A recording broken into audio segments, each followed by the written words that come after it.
қазақ тіл сабағы. Қазақ тіл сабағын ең алғаш көтеріңкі көңіл күймен бастайық. Жарқын болсын күніміз, жарық болсын күніміз, елін сүйіп ер жеткен біз болашақ күніміз. Тамаша, орныңызға отырып. Енді тақтаға барлығымыз назар аударайықшы балалар. Балалар, мына суреттен нені көріп тұрмыз? Гүлдерді көріп тұрмыз, иә? Қай өмірлі гүлдерді таңдаймыз? Өздеріңе қай гүл ұнайды? Бірден 5-ке дейін 5 гүлдің суреті тұр. Сол суреттегі гүлдерді өздерің іштей таңдайсыңдар. Маған бірінші гүл ұнайды деп өздерің іштей таңдайсыңдар. Сол гүл бойынша гүлдер біз туралы не айтады екен? Таңдадық па балалар? Қане, бірінші гүл. Мінезі өте жұмсақ, айналасындағы адамдарға шуағын шашып, жүретін адамсың. Бұл психологиялық трик. Бір таңдаған кім еді? Әдемі, мейірім, Елнұр, Нұрия, тамаша. Мінездері өте жұмсақ.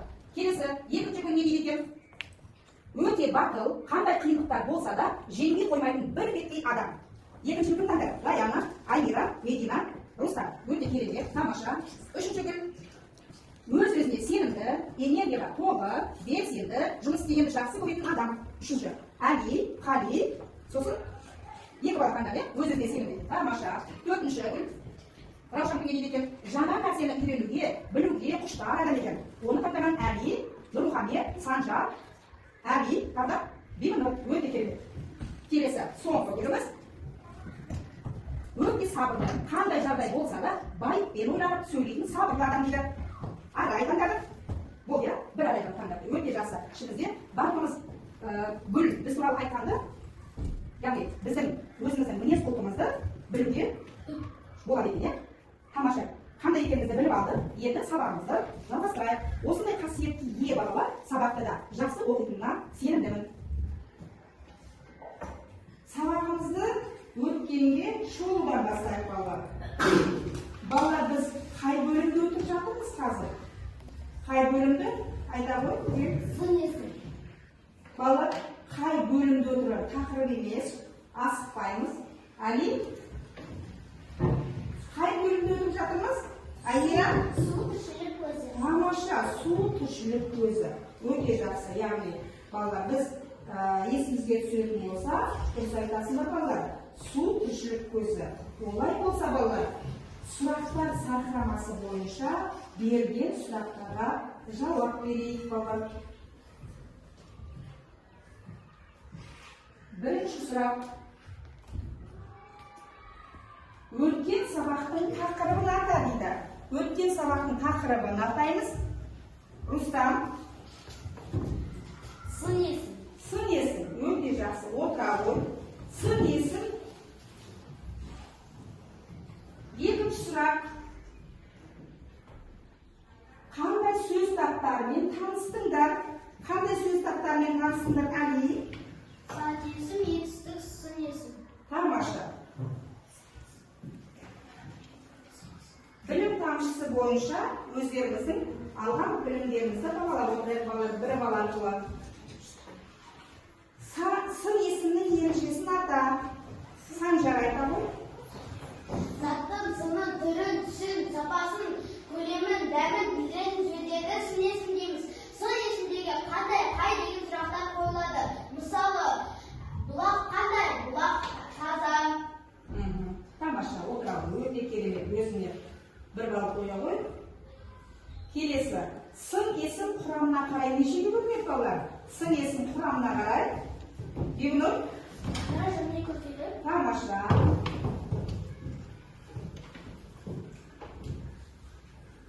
Сын есім жасауына қарай нешеге бөлінеді? Медина? Өте жақсы. Тамаша. Ендеше балалар, бұл сұраққа да өте жақсы жауап берді. Өткенге шолу жасады. Сын есім дегеніміз заттың. Еліні қайталай ғой. Заттың, аттың, түрін, Қателестің, Еліні? Қателестің. Заттың сынын, түрін, сапасын, көлемін, пішінін, дәмін білдіретін сөздерді сын есім дейді.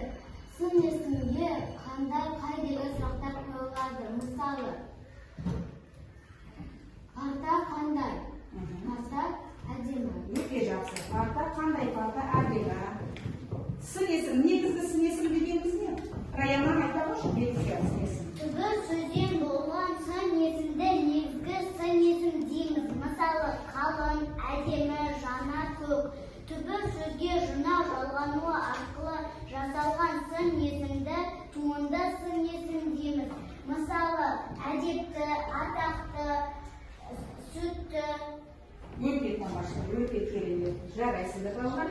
Келесі тапсырмамыз, келесі тапсырма балалар. Мен сендерге әр топқа бір тапсырма береміз. Осы тапсырманы әріпкер криптограмма деп аталады. Ол жерде жоғары жағында сандар тұр. Сандар жазылған жоғары жағында 24, 1, 18, 8, 24, 38, 17.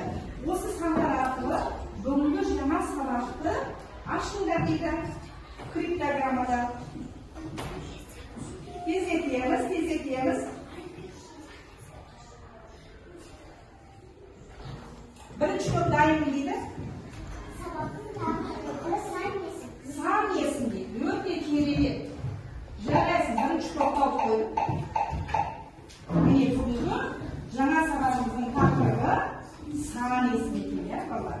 Сабағымыздың мақсаты сөйлемнен сан есімді табамыз, мәтін мазмұны бойынша пікір білдіруге бағытталған сұрақтар құрастырамыз және жауап береміз. Талапқа сай көркем, таза, қатесіз және жылдам жазуға дағдыланамыз. Балалар, сабағымызды бастамас бұрын ары қарай сендермен саяхатқа шыққымыз келіп отыр. Мына жерде теңіздің шуылын тыңдаймыз, өзеннің сылдырын тыңдаймыз және сарқыраманың шуылын тыңдаймыз. Яғни өзен жағасынан саяхатқа шығамыз. Бүгінгі біздің сабағымыздың өзі, өтіп жатқан бөліміміздің өзі су тіршілік көзі. Сусыз балалар өмір бар ма балалар? Сусыз өмір жоқ. Сусыз тіршілік жоқ. Міне балалар, қазір теңіздің шуылын тыңдаймыз.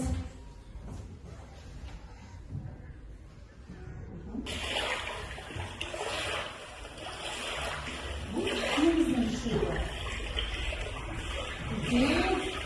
Кеме жүзіп бара жатыр. Елестетеміз, сол кемеде жүзіп бара жатқанда елестетеміз. Келесі өзеннің сылдырын тыңдаймыз. Өзеннің сылдыры. Өзеннің жағасында көгалда демалып отырмыз. Келесі сарқыраманың шуылын тыңдап көрейік балалар.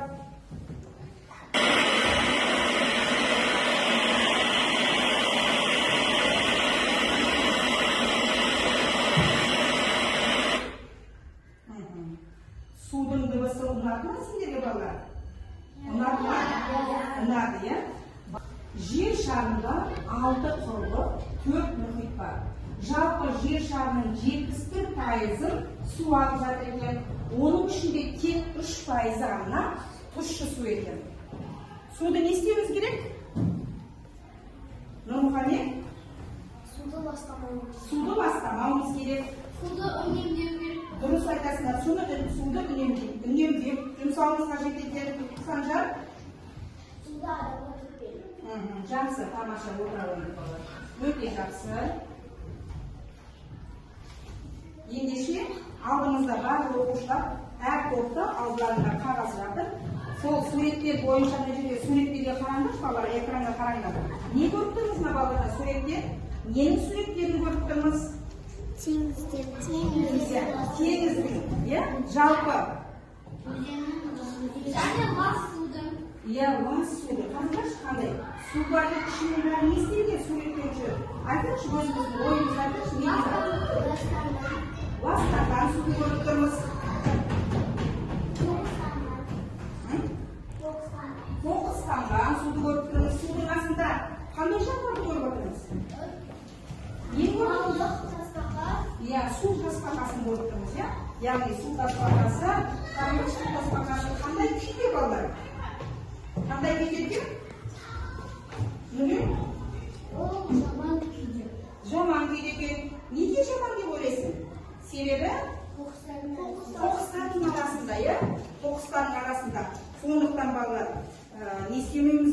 балалар? Суды Ластамау, яғни табиғатты ластамауымыз керек екен, иә? Суды ластамай, табиғатты ластамауымыз керек екен. Судың тазалығын сақтау үшін балалар не істеу керек? Судың тазалығын сақтау үшін суды ластамау керек, және суды бостан босқа құртпау керек. Ал енді бұны ластаған кімдер олар? Кімдер деп ойлайсыңдар? Суды ластаған кімдер мына? Қоқыс тастаған, неге ма? Саяхатшылар, яғни кімдер? Адамдар, иә? Жан-жақтан келген қонақтар, жақын жерге тұратын тұрғындар, міне ластаған, иә? Әр нәрсені тастап, табиғатты ластауға, суды ластауға болады екен балалар? Жоқ, болмайды екен. Судың тазалығын сақтау үшін су асты жануарларына не істеу керек? Қауіпсіздік орта орнату керек балалар. Сонда ғана біз табиғатты қамқорлыққа алып ластамаймыз деген сөз екен. Ендеше бүгінгі біздің өтетін сабағымыздың тақырыбы сан есімден, иә, анықтап алдық.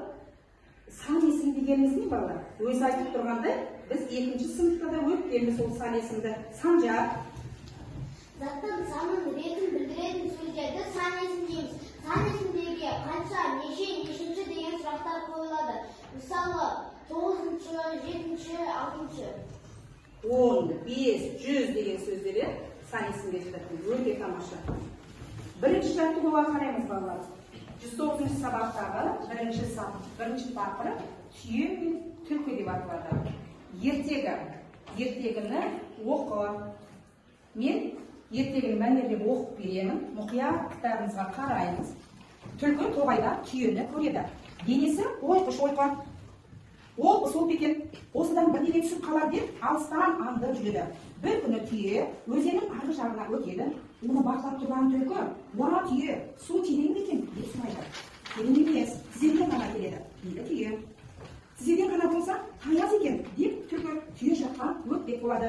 Суға түседі де, арғы жағына бет алады. Өзеннің ортасына да жетпей, бір батып, бір шығып, қақалып, шашалып, суға тұншыққан түлкі түйеге айғай салады. "Тізеден дегенің кәне, мен батып барам ғой. Сенің тізең менің тіземмен бірдей ме? Әлім білмеген әлек деген осы" дейді түлкі. Қазақ ертегілерінен алынған. Ал балалар, бұл ертегіден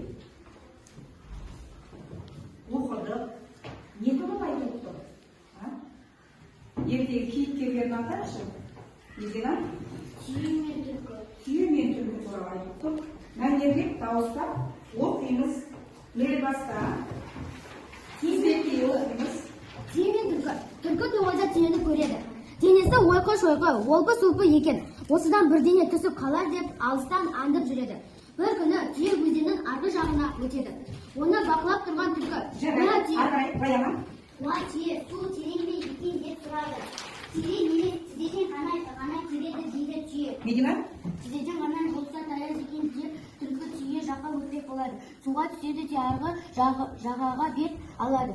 Өзеннің ортасында да жетпей, бір батып, бір шығып, қапалып, шашалып, суға тұншығып түлкі түйеге айғай салады.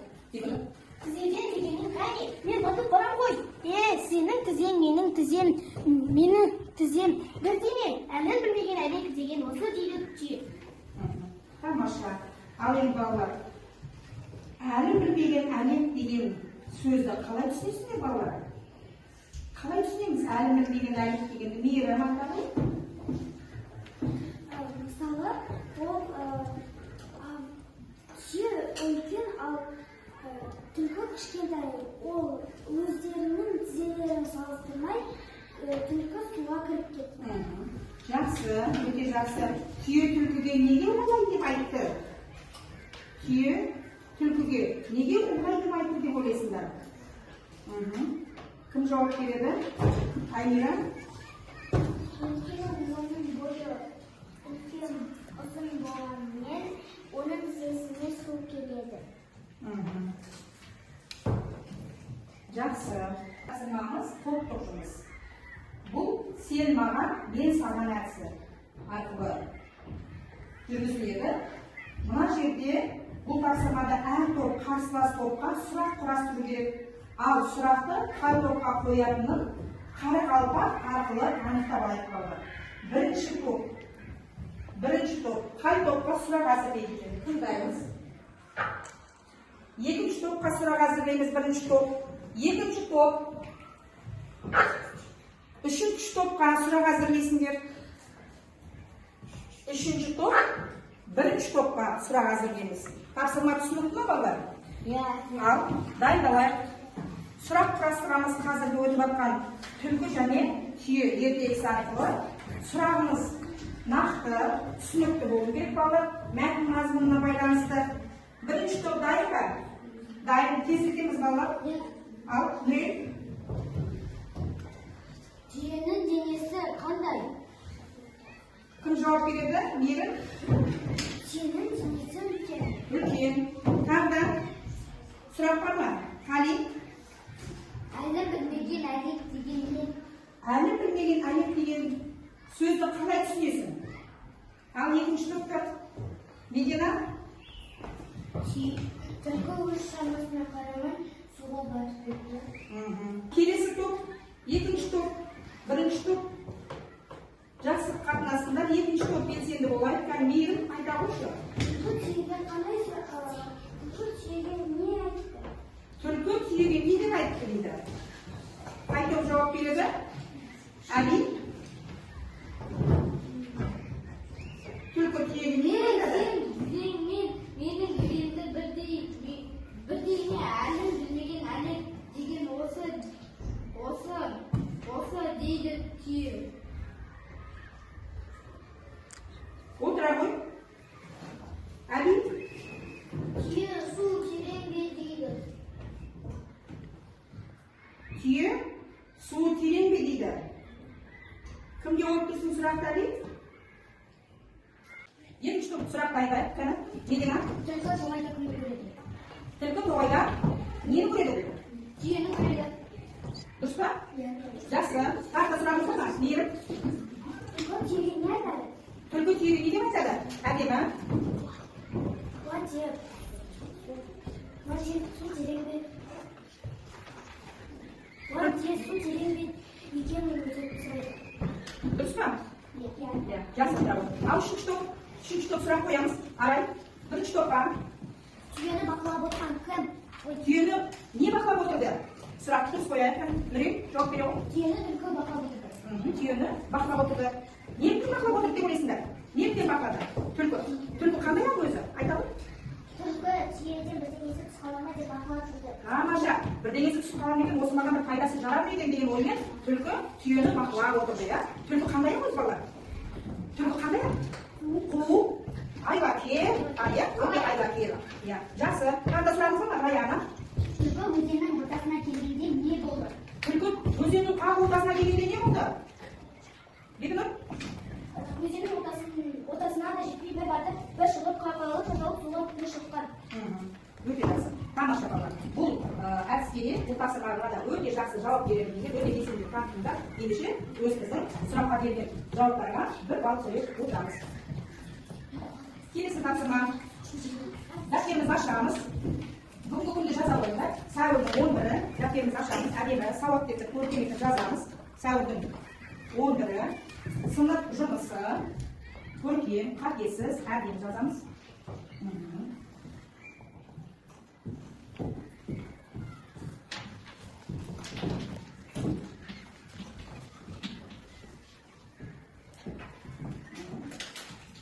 Ендеше, бүгін қазір болмайтын тапсырмамыз 27-ші жаттығу. Мәтінді көркем жаз.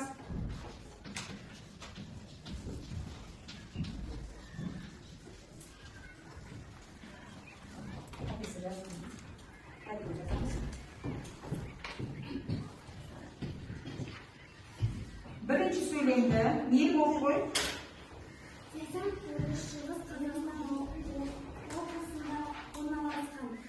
Қалай жазатындарды қарап ал. Тақтаға келе ғой. Зайсан көлі Шығыс Қазақстан облысында орналасқан. Бірінші сөйлемді азат жолдан бастап жазамыз. Зайсан көлі, көлдің аты балалар. Зайсан көлі әдемі жазамыз. Зайсан көлі.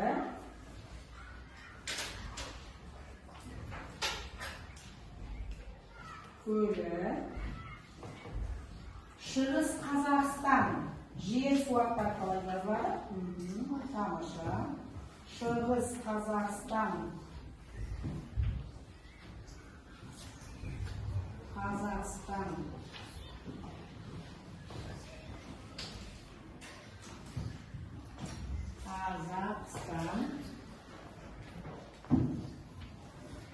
Әдемі жазалым. Қазақстан. Стан.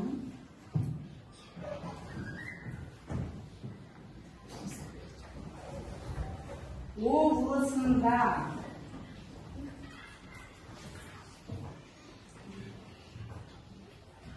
Тасымалда. Облысында.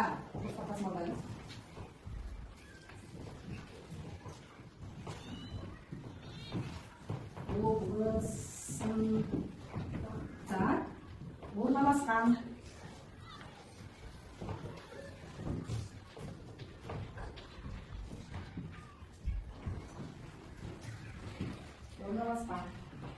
Оқиды сөйлемде?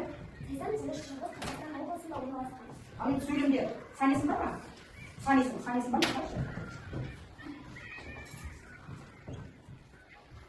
Сан бар ма санесін? Сөйлемнің ішінде? Жоқ. Қақтан шетіне кетіп тұра ғой. Бала қапесі бар ма? Емін жазған сөйлемнің ішінде қапесі бар ма? Қарайды. Жақсы отыра ғой. Өте жақсы. Келесі Медина сөйлемде оқып қой. Көлдің ұзындығы 100 километрден асады. Жазалым кітапта. Жазған сөйлемнің ішінен санесінді табамыз. Сол санесі қай сөзбен байланысты тұрғанын айтамыз. Көлдің ұзындығы. Әрине жазамыз. Көлдің ұзындығы 100 километрден асады. Километрден асады.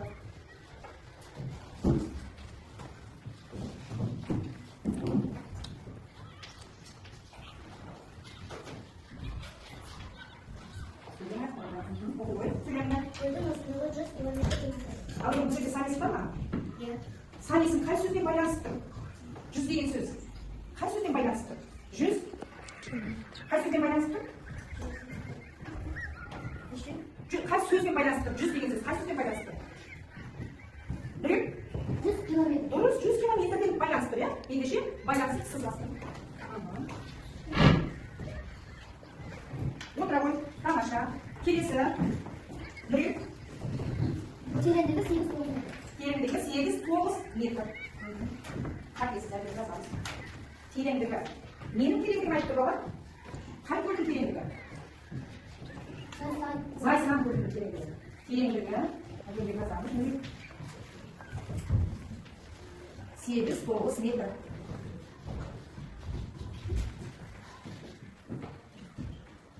Ал, санесін табамыз. Бұл жерде санесін 8-9. Тамаша. Қай сөзбен байланысты тұр? 8-9 метр. Жақсы. Тамаша. Келесі балалар, келесі тапсырмамыз. Серіктің сәті. Ойымызды серіктейік.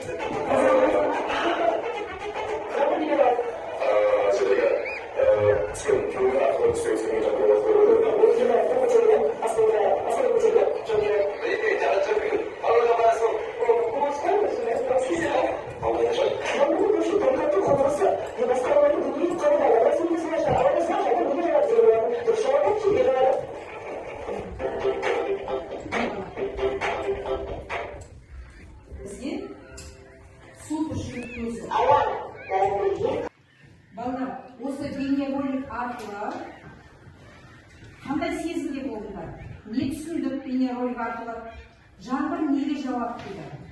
Жаңбырдың қандай жалпы адамзатқа, тіршілікке қандай пайдасы бар? Rayana.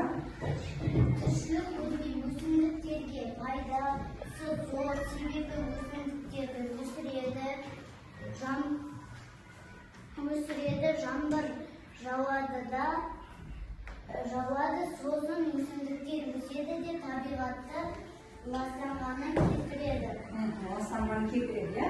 Таза ауа, жан-жағымыздың бәрі жап-жасыл, шүйгін, шөлі қалы табиғатқа ұласады екен. Жаңа қала тұрғындарының жаңбыр неге жауап деген сұраққа жауаптарын тыңдадыңдар, иә? Жаңбырдың адамзатқа пайдасы, тиер пайдасы өте зор. Өсімдіктер осы жаңбырдың арқасында көгеріп өседі. Жануарларда да сусыз тіршілік бар ма? Адамзат сияқты. Олар да сумен қоректенеді екен, өте жақсы. Келесі біздің сұрағымыз қызық сұрақ деп аталады. Қызық сұрақ. Бұл жерде балалар біз сендермен шағын кішкене ойын ойнап, ол үшін маған бір оқушы керек, ол бала журналист болды. Қызмет атқарады. Журналистің міндеті осы жерде отырған оқушыларға сұрақ қояды. Келе қой. Журналист болып, бейбіт тағайындаймыз.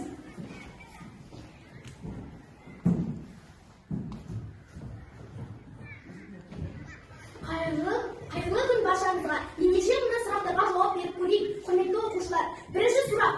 Неліктен судың да сұрауы бар деп аталған?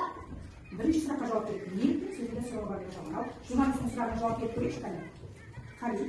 Судың да сұрауы бар деген Сұрауы. Ол суды төге берсең, шаша берсең, керек емес заттарға пайдалансақ, суда өзі ішінен сұрайды. Сөйлей алмаса да дейді, Дұрыс айтасың. қандай қой айтады? Жұмбақты оқи қой, санжап оқышы. Дәмде жоқ, дәмеде жоқ, түсі жоқ, пайдаланбас кісі жоқ. Жауабы не ол? Су. Яғни біздің өтіп жатқан бөліміміздің өзі су екен, иә? Сусыз тіршілік жоқ, сусыз өмір жоқ, сусыз табиғатқа да өсімдікке де тіршілік жоқ. Сондықтан суды ысырап етпей, бүгін сабақтар өте көп мәліметтер айтқанымыз, ысырап етпей, дұрыс пайдалы, орынды пайдалануымыз керек, иә? Үнемдеп жұмсауымыз керек. Күркенің ішіне су шашыңдар. Жағылған күркенің ішіне су шашыңдар. Арасына. Су шашамыз.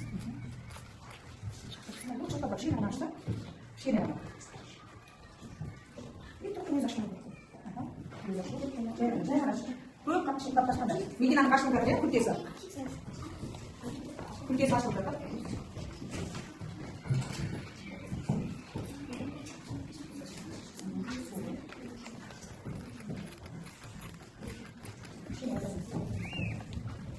Не істеді гүл бала? Күркеге су құйгенде не істеді бала?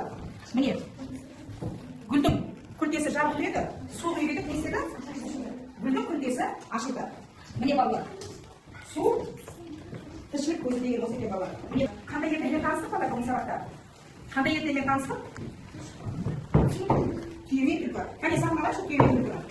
Амира, Али, Нұрек, көре ғой.